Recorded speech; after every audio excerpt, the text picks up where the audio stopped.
It's another day at a migrant shelter on the U.S.-Mexico border. Almost everyone here is from Central America, and they're seeking asylum in the United States.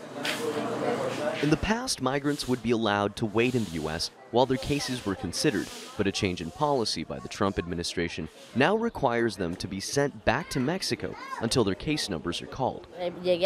I arrived in Tijuana and applied for a number because they said that with the number everything would work out. Now I'm seeing that's not the case.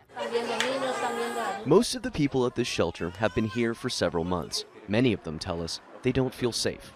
The Americans asked me if I had somewhere to stay in Tijuana. I said, no, we don't. We don't have family here or anything. They asked if it's dangerous for us in Mexico, and I said, yes, we run a risk there. But they still sent us back here. I don't feel that's right. The city of Tijuana has seen an increase in violent crime in recent months. There have been almost 500 people killed so far in 2019. Adding to the more than 2,500 homicides reported last year. For Central American asylum seekers like 19-year-old ARIEL, being stuck in Mexico seems just as dangerous as returning to his home in Honduras. Here in Tijuana, you get kidnapped or something worse because of all the criminals. As a migrant, you get scared.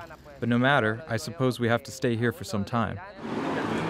Human rights advocate Victor Clark says the change in policy by the U.S. is turning the Mexico side of the border into a massive waiting room for asylum applicants. What the United States is intending to do is dissuade migrants by making the asylum process in the United States more bureaucratic.